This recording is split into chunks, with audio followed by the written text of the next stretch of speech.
আসসালামু আলাইকুম everyone, welcome back to my makeup studio. তো আজকের ভিডিওতে আমি আপনাদের সাথে শেয়ার করব how to avoid a cakey foundation, তার সাথে কিছু টিপস। তো প্রথমে আপনাদের যেটা করতে হবে, প্রায়ভাগে আমরা মেকআপ করার আগে শুধুমাত্র ময়শ্চারাইজার অ্যাপ্লাই করি বা পানি দিয়ে মুখ ধুই, কিন্তু এভাবে করলে হবে না। প্রথমে ফেস ওয়াশ দিয়ে মুখটা ভালোভাবে ক্লিন করে নেবেন, আবার চাইলে আপনারা একটা স্ক্রাব করে স্ক্রাবিংও করে নিতে পারেন। এতে করে আপনার যে ডেড সেলগুলো সেগুলো হচ্ছে যে রিমুভ হয়ে যাবে এবং খুব সুন্দর একটা স্মুথ স্কিন আপনি পাবেন। আপনার স্কিন যত ভালো হবে মেকআপ তত সুন্দর হবে। তারপর আপনি অ্যাপ্লাই করবেন আপনার স্কিন টাইপ অনুযায়ী একটা সুন্দর ময়শ্চারাইজার, মানে হচ্ছে যেটা আপনার স্কিন টাইপের সাথে যায়।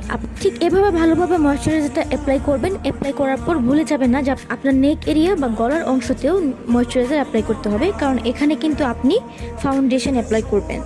তার আগে অবশ্যই আপনার সানস্ক্রিন অ্যাপ্লাই করতে হবে। সানস্ক্রিন অ্যাপ্লাই করতে ভুলবেন না। আমার এই প্রাইমারটাতে সানস্ক্রিনও আছে, তার জন্য আমি হচ্ছে যে একটাই অ্যাপ্লাই করছি। তো ভালোভাবে প্রাইমারটা অ্যাপ্লাই করে নেবেন। তারপর আপনার নেক্সট স্টেপ হচ্ছে ফাউন্ডেশন অ্যাপ্লাই করা। তো ফাউন্ডেশনে আপনি খেয়াল রাখবেন যাতে খুব বেশি ফাউন্ডেশন না হয়। আপনি যদি ফুল কভারেজ ইউজ করেন তাহলে সেটা পরিমাপ মতো নেবেন, এবং যদি আপনার লাইট টু ন্যাচারাল স্কিন টোনের যে ফাউন্ডেশন সেটা অ্যাপ্লাই করেন সেটাও কিন্তু খুব পরিমাণ মতো নেবেন। আপনি যদি কোনো মেকআপ প্রোডাক্ট অতিরিক্ত ইউজ করেন তখন কিন্তু সেটা সুন্দরভাবে আপনার স্কিনের সাথে ম্যাচ হয় না।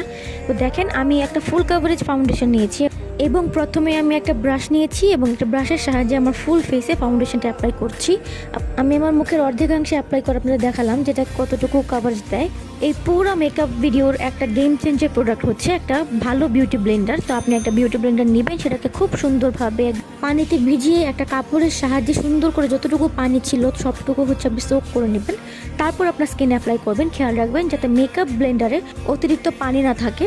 সুন্দরভাবে অ্যাপ্লাই করবেন স্কিনে, এভাবে ড্যাব ড্যাব করে ফুল ফেসে আপনি অ্যাপ্লাই করবেন। এতে করে যেটা হবে, আপনার ফেসে যতটুকু এক্সট্রা প্রোডাক্ট ছিল বিউটি ব্লেন্ডারটা সুন্দরভাবে সোক করে নেবে এবং আপনার ফেসে যতটুকু প্রোডাক্ট দরকার ঠিক ততটুকুই রয়ে যাবে। তারপর সেই ভেজা বিউটি ব্লেন্ডারটা দিয়েই আমি সুন্দরভাবে একটা কম্প্যাক্ট পাউডার আমার স্কিনে অ্যাপ্লাই করছি। এভাবে ঠিক ড্যাব ড্যাব করে স্কিনে কম্প্যাক্ট পাউডারটা আপনি অ্যাপ্লাই করার ট্রাই করবেন। অবশ্যই একদম ঘষা মাজা করে স্কিনে পাউডার লাগাবেন না, খুব সুন্দরভাবে ড্যাব ড্যাব করে পাউডারটা লাগাবেন। এতে করে যেটা হবে, পাউডারটা খুব সুন্দরভাবে আপনার স্কিনের সাথে সেট হয়ে যাবে। তারপর আমাদের লাস্ট স্টেপ হচ্ছে, যেহেতু গরমকাল আমাদের সেটিং পাউডার অ্যাপ্লাই করতেই হবে বা লুজ পাউডার অ্যাপ্লাই করতে হবে। তারপর লাস্ট স্টেপ হচ্ছে একটা সেটিং স্প্রে, একটা ভালো সেটিং স্প্রে অ্যাপ্লাই করবেন। এতে করে আপনার মেকআপটা অনেকক্ষণ লং লাস্টিং হবে। সেটিং স্প্রেটা যাতে স্কিনের সাথে অ্যাডজাস্ট হয়ে যায় তার জন্য একটু টাইম নেবেন। আমি একটু ক্যামেরাটা জুম করে আমার ফাইনাল লুকটা দেখাচ্ছি এবং এটাও আপনি বুঝে যাবেন যে কতটুকু ফ্ললেস হয়েছে মেকআপটা, একদমই কেকে লাগছে না। আজকের মতো আল্লাহ হাফেজ।